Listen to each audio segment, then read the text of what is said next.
हाजिर है आपके सामने।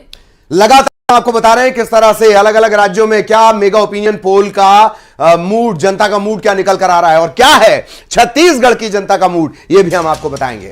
11 लोकसभा सीटें छत्तीसगढ़ के अंदर और 11 की 11 लोकसभा सीटों पर जनता क्या सोच रही है, क्या चल रहा है उसके मन में, ये हमने जाना है और नतीजा क्या आया, क्या पाया, थोड़ी देर में आपके सामने। छत्तीसगढ़ का ओपिनियन पोल थोड़ी देर में। पिछले बार की स्थिति बात कर ली जाए, 50% वोट परसेंटेज के साथ बीजेपी 9 सीट, कांग्रेस 40.91% वोट के साथ 2 सीटों पर काबिज थी। अब क्या है, छत्तीसगढ़ की 11 सीटों का हाल क्या है, थोड़ी देर में यह क्लियर हो जाएगा। तो किन सवालों के साथ हम जनता के बीच पहुंचे, वो सवाल आपको अब स्क्रीन पर दिखाई देंगे। पहला सवाल हमने छत्तीसगढ़ के लोगों से क्या पूछा, राज्य सरकार और मुख्यमंत्री से वो कितने संतुष्ट हैं, यह था हमारा पहला सवाल। भले ही राज्य सरकार और मुख्यमंत्री अभी उन्हें नई जिम्मेदारी मिली हो, दिनों में जिम्मेदारी मिली हो, फिर भी यह पूछना जरूरी है कि क्या राज्य सरकार और मुख्यमंत्री जो उम्मीद आवाम की है वो पूरी कर पा रहे हैं, क्योंकि एक बड़ा जनादेश मिला है। जवाब क्या आया देख लीजिए। 42% लोगों ने कहा राज्य सरकार के काम से वो बहुत ज्यादा संतुष्ट हैं और 33% लोगों ने मुख्यमंत्री के कामकाज को बहुत ज्यादा संतोषजनक बताया। अगर कैटेगरी को संतुष्ट में लेकर जाएं तो राज्य सरकार के प्रदर्शन को मिलते हैं 32% मार्क और मुख्यमंत्री के कामकाज को मिलते हैं 47% मार्क।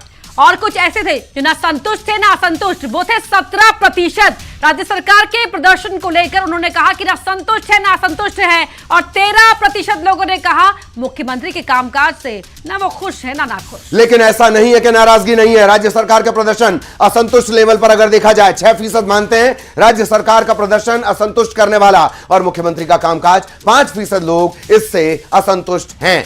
मुख्यमंत्री के कामकाज से बहुत ज्यादा जो नाराज हैं उनका प्रतिशत है 1। जी हां, 1% लोगों ने कहा इनके कामकाज से वो बहुत ज्यादा असंतुष्ट हैं। 2% लोगों ने कहा राज्य सरकार के प्रदर्शन से वो बहुत ज्यादा असंतुष्ट हैं। और एक बेहद खास पैनल लगातार हमारे साथ बना हुआ है। राजेश सिरोठिया हमारे साथ बने हुए हैं, डॉक्टर प्रेम व्यास बीजेपी से वो हमारे साथ जुड़े हुए हैं, स्वागत है आपका। धर्मेंद्र शर्मा कांग्रेस से हमारे साथ जुड़े हुए हैं, आपका भी बहुत बहुत स्वागत। और अब एक क्विक रिएक्शन इस वक्त धर्मेंद्र शर्मा साहब, कांग्रेस से चूंकि आप हैं, सवाल पहला आपसे मैं करना चाहूंगा। लगातार इंडी गठबंधन नुकसान में जाता नजर आ रहा है इस मेगा ओपिनियन पोल के मुताबिक। जी देखिए, आपका एक प्रतिष्ठित चैनल है और आपके ओपिनियन पोल पर मैं टिप्पणी नहीं करूंगा, लेकिन मेरी एक आपत्ति है आपसे, वह यह है कि इंडी गठबंधन आप कह रहे हैं जबकि गठबंधन का नाम इंडिया है। तो कम से कम आप तो गठबंधन का नाम सम्मान से लीजिए, इंडिया गठबंधन बोलिए। विपक्ष के नेता हमको इंडी गठबंधन बोलते हैं, बोलते रहें, लेकिन आपका चैनल एक प्रतिष्ठित चैनल ठीक है। इंडिया गठबंधन को धर्मेंद्र जी नुकसान होता हुआ नजर आ रहा है, जबकि ऐसा नहीं है कि मुद्दे कम हैं या बेरोजगारी का मुद्दा अगर देखा जाए 56% लोग इस मुद्दे के साथ इस ओपिनियन पोल में शामिल हुए थे, बावजूद इसके नुकसान क्यों? जी बिल्कुल आप ठीक कह रहे हैं, लेकिन हम जनता के बीच में जा रहे हैं और जनता के मुद्दे उठा रहे हैं। आपने बताया इतने सारे मुद्दे हैं और उसके बावजूद सर्वे में हम क्यों पिछड़ रहे हैं। मैं आपके सर्वे पर टिप्पणी नहीं करूंगा, लेकिन मैं आपको एक सच्चाई बता रहा हूं। इस देश की जनता ने और मध्य प्रदेश की जनता ने ये ठान लिया है कि नरेंद्र मोदी जी की 10 साल की सरकार का हिसाब लेना है और मध्य प्रदेश में 20 साल से भाजपा की सरकार है उसका भी हिसाब किताब लेना। आप बताइए, मोदी जी ने गारंटी दी थी, मोदी जी की गारंटी थी सालाना 2 करोड़ युवाओं को रोजगार देने की। क्या हुआ उस गारंटी का? कुछ नहीं हुआ, लेकिन उसके बावजूद लगातार जो परफॉर्मेंस है उनका इंप्रूव ही हो रहा है ना सर। मोदी जी ने तो वादा किया था महंगाई कम करने की, लेकिन 400 का सिलेंडर 1000 पार हो गया। तो ये सब गारंटियां उनकी पूरी नहीं हुई। डॉक्टर प्रेम व्यास, ठीक है, जुड़े हुए बीजेपी प्रवक्ता भी हमारे साथ। डॉक्टर प्रेम व्यास, तमाम वादे आपकी सरकार ने की, डबल इंजन की सरकार रही तमाम राज्यों में, उसके बावजूद भी प्रदर्शन नहीं कर पाया। कांग्रेस का सवाल सीधा। देखिए, कांग्रेस का सवाल तो सबसे पहला I.N.D.I.A. मुझे लगता है थोड़ी अंग्रेजी समझ में आती होगी तो पता चल जाएगा कि डॉट के साथ में ही बोलना चाहिए, इंडिया नहीं है वो। वो डॉट्स है, और जिसमें खुद में 5 डॉट है, वो क्या किसी के साथ में बहस करेंगे। अब दूसरी चीज है जो हमने विकास करा है, हमने आज सांस्कृतिक सुदृढ़ता, सुरक्षा, समानता, इसको जनता के मध्य में प्रेषित करने का कार्य करा है। अगर हम परचेसिंग पावर पैराडाइज में आज किस पोजीशन में, ऑटोमोबाइल सेक्टर्स में किस पोजीशन में, मोबाइल मैन्युफैक्चरिंग में किस पोजीशन में, स्पेस से सेमीकंडक्टर्स तक, डिजिटल से ड्रोन तक, एआई से क्लीन एनर्जी तक, 5G से फिनटेक तक, ग्लोबल से डिजिटल वर्ल्ड तक, हथियारों में स्वाति, पिनाक, भीष्म टैंक, और उसके बाद में ब्रह्मोस। आज हम उस परिस्थिति में कि आज भारत की तरफ अगर किसी को आंख दिखाना है तो उसको 10 बार सोचना पड़ता है। अगर हमारी विदेश नीति सुदृढ़ है तो आज हम हमारे नौसैनिकों को वापस ला पाते हैं, हम रशिया वॉर के अंदर से हमारे लोगों को सुदृढ़ता के साथ वापस ला पाते हैं, हम 25 करोड़ लोगों को बहुआयामी गरीबी से मुक्त करा पाते हैं, हम 1 लाख स्टार्टअप्स का निर्माण करते हैं, और 80 करोड़ लोगों को खाना देना पड़ रहा है। व्यास जी, 80 करोड़ लोगों को अनाज देना पड़ रहा है। तो पहलू होते हैं, उसको नकारात्मक भाव से देखना और सकारात्मक भाव से देखना। इजराइल नौकरी के लिए जाने वालों की भी लंबी लाइन लगी हुई थी। डॉक्टर सुनिए, सकारात्मक का क्या होती है, ये भी मैं पहले प्रदर्शित कर देता हूं, आपकी बात का भी जवाब देता हूं। आज ईपीएफओ डाटा में मनमोहन सिंह शासन के साथ के शासन में 11 करोड़ लोग रजिस्टर हुए थे, अभी 27 करोड़ है, मतलब 1.5 करोड़ के आसपास। लौटेंगे आपके पास, आपकी बात को पूरा करने का मौका आपको देंगे, लेकिन राजस्थान को लेकर जो बड़ी खबर मेगा ओपिनियन पोल की आ रही है वो दर्शकों को बता देते हैं। मेगा ओपिनियन पोल में राजस्थान को लेकर क्या है हाल, राजस्थान को लेकर किस तरह की स्थितियां हैं वो हम लगातार आपको बताएंगे। तकरीबन 25 सीट और राजस्थान की 25 सीटों का ओपिनियन पोल अगली स्क्रीन पर आपको नजर आएगा। ओपिनियन पोल में एनडीए का क्लीन स्वीप और विपक्षी गठबंधन का सुपड़ा साफ। राजस्थान की 25 सीटों का ओपिनियन पोल, याद होगा आपको पिछली बार का भी हाल। पिछली बार भी विधानसभा में कांग्रेस सरकार बनाने में कामयाब रही थी, लेकिन लोकसभा चुनाव में चारों खाने चित राजस्थान के अंदर कांग्रेस रही थी। और इस बार भी एनडीए का क्लीन स्वीप। पिछली बार बीजेपी के पास 24 सीटें और इस बार क्लीन स्वीप। तो राजस्थान की 25 सीटों का ओपिनियन पोल आपकी स्क्रीन पर इस वक्त आप देख रहे हैं। जिस तरह के चुनावी परिणाम आए वो भी आपने देखे, 2023 विधानसभा चुनाव और अब राजस्थान की 25 सीटों का ओपिनियन पोल।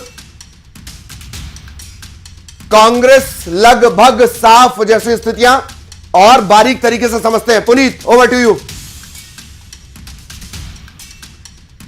तो पुनीत के पास भी हम आपको लेकर चलेंगे, लेकिन इस वक्त हम आपको बता रहे हैं, राजस्थान के बारे में बता रहे हैं और राजस्थान में किस तरह की स्थितियां हैं। इसी तरह से बाकी राज्यों पर भी लगातार हमारी नजर बनी हुई है। मैंने आपको कहा कि सैंपल सर्वे हमारा बड़ा है, 500 से ज्यादा सीटों पर हमने लोगों से चर्चा की। बिना देरी किए ओवर टू यू पुनीत।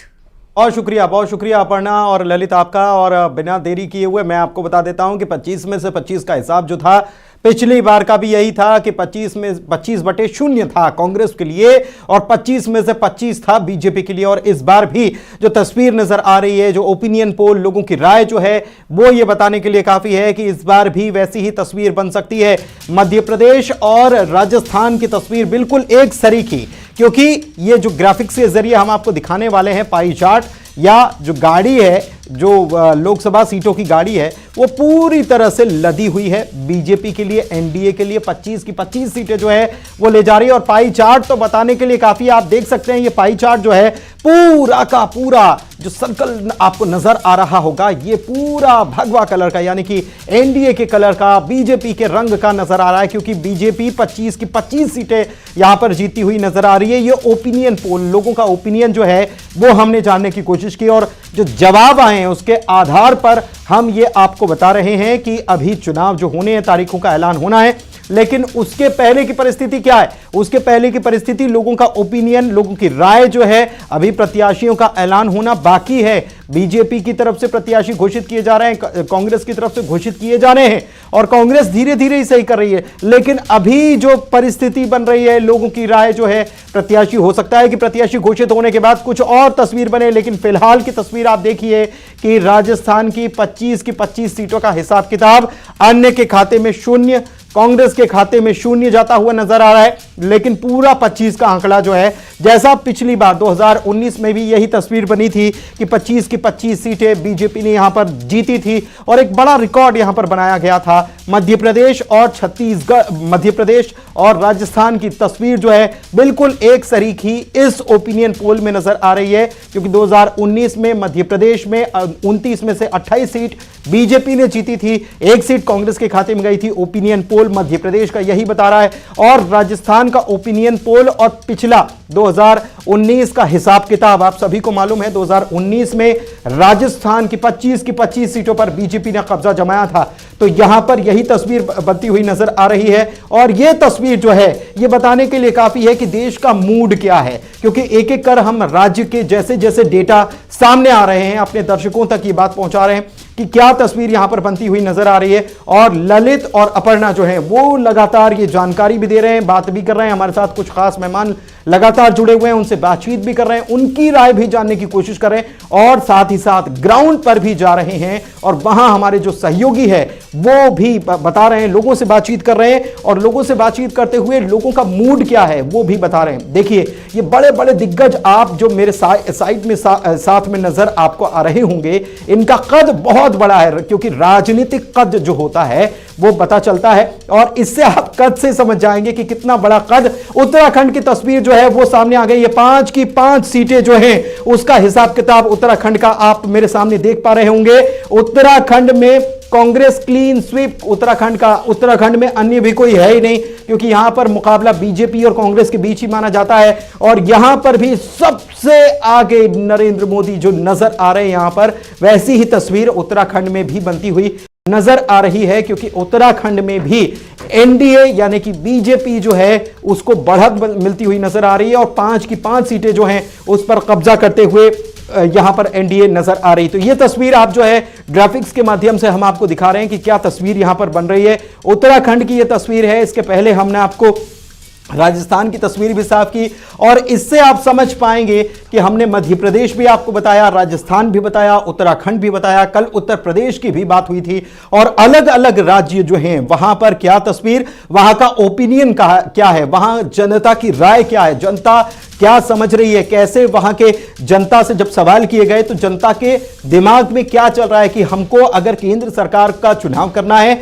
तो किन बातों का ध्यान रखना है, कौन कौन से मुद्दे उनके दिमाग में चल रहे हैं, ये सारी चीजें जो हैं यहां पर नजर आ रही हैं। और उत्तराखंड की हमने बात की, राजस्थान की हमने बात की, मध्य प्रदेश की, और मध्य प्रदेश का डेटा तो कल ही साफ कर दिया था, लेकिन छत्तीसगढ़ की भी बारी आने वाली है और कुछ ही देर में छत्तीसगढ़ का डेटा जो है वो भी निकलकर सामने आने वाला है, क्योंकि हमने बात की थी तेलंगाना से। देखिए खबर आ गई, तेलंगाना का भी डेटा सामने आ गया।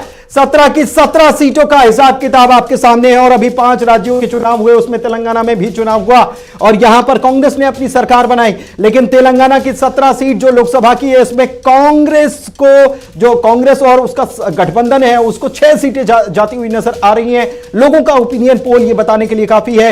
लेकिन यहां पर भी बीजेपी आगे नजर आ रही है और बीजेपी जो है 8 सीटें एनडीए जो है 8 सीटें अपने खाते में ले जाती हुई नजर आ रही है। लेकिन इसके अलावा तेलंगाना में 3 सीटें ऐसी भी हैं जो कि अन्य की जेब में, अन्य के पाले में जा सकती हैं।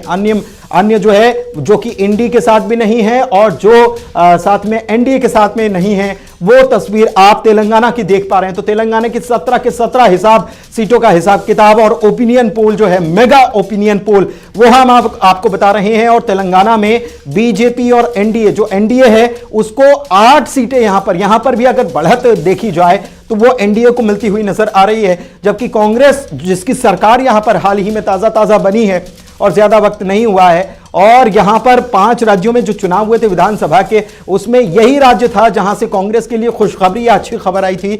लेकिन कह सकते हैं कि एक तरफ अगर दूसरे राज्यों की बात की जाए, मध्य प्रदेश की बात की जाए या फिर उत्तराखंड की बात की जाए, उत्तर प्रदेश की बात की जाए या अन्य राज्यों की, राजस्थान की बात की जाए, तो वहां तो क्लीन स्वीप होता हुआ दिखाई दे रहा है कांग्रेस के लिए। लेकिन यहां पर कांग्रेस को 6 सीटें मिलती हुई दिखाई देती हैं। यह तस्वीर जो है ये बताने के लिए काफी है। लेकिन एनडीए को यहां पर भी अगर उसके मुकाबले अगर हम कैलकुलेट करेंगे, मुकाबले देखेंगे, बिल्कुल जी आपके पास आएंगे पुनीत। दरअसल एक पैनल भी लगातार हमारे साथ बनी हुई है, उसमें श्रीचंद्र सुंदरानी साहब आप पूर्व बीजेपी विधायक हैं, वो भी हमारे साथ जुड़ चुके हैं। लगातार सवाल जवाब के सिलसिले चल रहे हैं और मैदान में भी हमारे रिपोर्टर तैनात हैं, अकेले नहीं हैं। पूरी की पूरी आवाम जिसके जरिए हमने ओपिनियन पोल किया है वो भी लगातार मौजूद हैं। श्रीचंद्र सुंदरानी साहब भी हमारे साथ जुड़ गए। सुंदरानी साहब का स्वागत।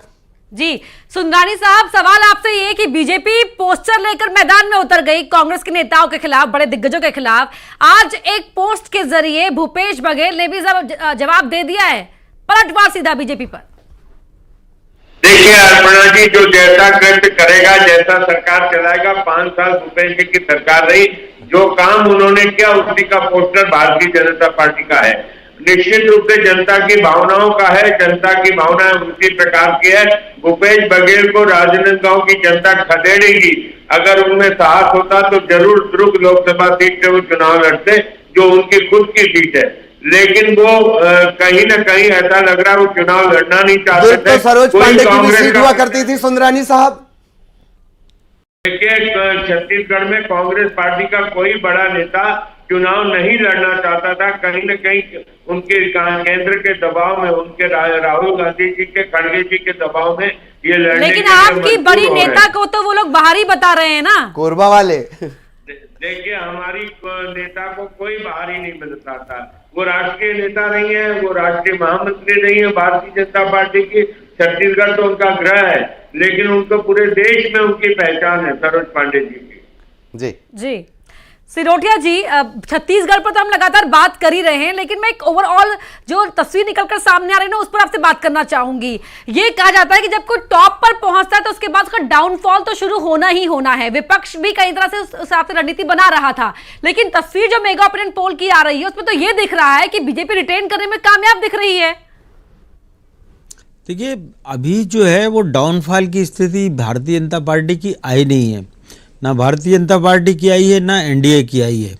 अभी मैंने आपसे भी चर्चा अधूरी रह गई थी, ललित जी भी सुन रहे थे कि जो एक सनातनी भाव जो विकसित जो देश में हो रहा है, जो गैर मुस्लिम समुदाय में, हिंदू समाज में जो एक सनातनी भाव पैदा हो रहा है, वो बीजेपी का जो लक्ष्य 50% से ज़्यादा वोटें हासिल करने का, वो उसको चाहे अनचाहे पूरा कर रहा है। और इसके कारण प्रत्याशी गौण हो गए हैं, कार्यकर्ता गौण हो गए हैं, और जनता स्वयं अपना कॉल लेकर और उसको जो है उसको 50% के ऊपर पहुंचाने के उसमें वो लग गए हैं। क्योंकि उनको ये लगता है कि सनातनी भाव के करीब अगर कोई पार्टी है तो वो भारतीय जनता पार्टी है। अगर वो कोई देश को एक राष्ट्रवाद की तरफ ले जाने वाली पार्टी कोई है तो वो भारतीय जनता पार्टी है। ये भाव आम आदमी में पैदा हो गया है। अब इसके लिए आप और कोई जैसे पैदा हुआ है, बल्कि बीजेपी इससे वोट में कन्वर्ट भी कर पा रही है। सांस्कृतिक राष्ट्रवाद, सांस्कृतिक पुनरुत्थान, ऐसे शब्द अगर रायपुर की किसी लोकल ट्रेन में आप सुने, मध्य प्रदेश की किसी लोकल ट्रेन में आप सुने, तो ये विपक्ष के लिए वाकई सोचने वाली बात है। आएंगे आपके पास भी, चर्चाएं लगातार जारी रहेंगी। श्रीनिवास हमारे साथ जुड़े हुए हैं, एक बार श्रीनिवास का हम रुख करेंगे। श्रीनिवास, किस तरह की स्थितियां, बस्तर का क्या मूड, देश का मूड भी हम लगातार बता रहे हैं, लोगों से फटाफट रिएक्शन लीजिए, क्विक। जी बिल्कुल, बस्तर सीट काफी महत्वपूर्ण सीट है और इस सीट में बीजेपी उम्मीदवार का जो नाम ऐलान होने के बाद कांग्रेस का नाम जो उम्मीदवार है अब तक ऐलान नहीं किया गया। हमारे साथ कुछ लोग मौजूद हैं, उनसे बात करते हैं। सर, माहौल की बात करें तो कैसा माहौल दिख रहा है अभी? माहौल पूरे देश में मोदीमय है, क्योंकि एक ही बात कहूंगा, कथनी और करनी में भेद, कथनी और करनी एक। तो मोदी जी ने पिछले 10 सालों में जो जनता को डिलीवर किया है वो कांग्रेस से जनता सुनती आई पर पाया कभी नहीं, और अब 10 सालों से पा रहे हैं, लगातार पा रहे हैं। और उनका विजन 2047 तक विकसित राष्ट्र बनाने का, देश को तीसरी इकोनॉमी बनाने का, उसके बाद प्रथम इकोनॉमी बनाने का, जो बातें वो कह रहे हैं वो पब्लिक तक पहुंच भी रही है और वो उसके लिए काम भी कर रहे हैं। तो निश्चित रूप से मोदी मोदी मोदी और हर जगह मोदी ही आई। सर, काम कितना हुआ है बस्तर में? बस्तर में जब से विधानसभा चुनाव के पहले से ही लोगों की एक मानसिकता बन गई थी कि हाँ कुछ चेंज होना चाहिए, और बीजेपी जैसे ही विधानसभा चुनाव में जीत कर आई है और जिस प्रकार से हमारे छत्तीसगढ़ में काम हो रहा है, मैं विष्णुदेव साय जो हमारे मुख्यमंत्री हैं उनका मैं शुक्रगुजार हूं कि उन्होंने बस्तर की ओर ज्यादा ध्यान दिया। आपके पास वहां तो मोदी मोदी ये बातें निकलकर सामने आ रही है। पवन पटेल जुड़ रहे हैं जबलपुर से। पवन, जरा जबलपुर का हाल बताएं, वहां पर क्या चर्चा है?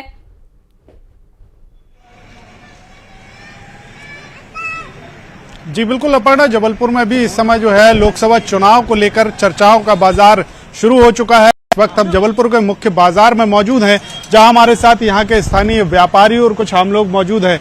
उनसे ही पूछते हैं कि क्या माहौल है, क्या लग रहा है। लोकसभा में बीजेपी ने तो पार्टी की तरफ से प्रत्याशी घोषित कर दिया, कांग्रेस अभी भी नहीं कर पाई है। क्या लगता है माहौल कैसा जाएगा, कहाँ जाएगा? माहौल तो इस बार जो दिख रहा है पूरा बीजेपी के फेवर में दिख रहा है। और मोदी जी ने अगर सोच के रखा है कि 400 पार करना है तो ये उनका दृढ़ निश्चय होता है, उसके लिए उतनी वो मेहनत भी करते हैं।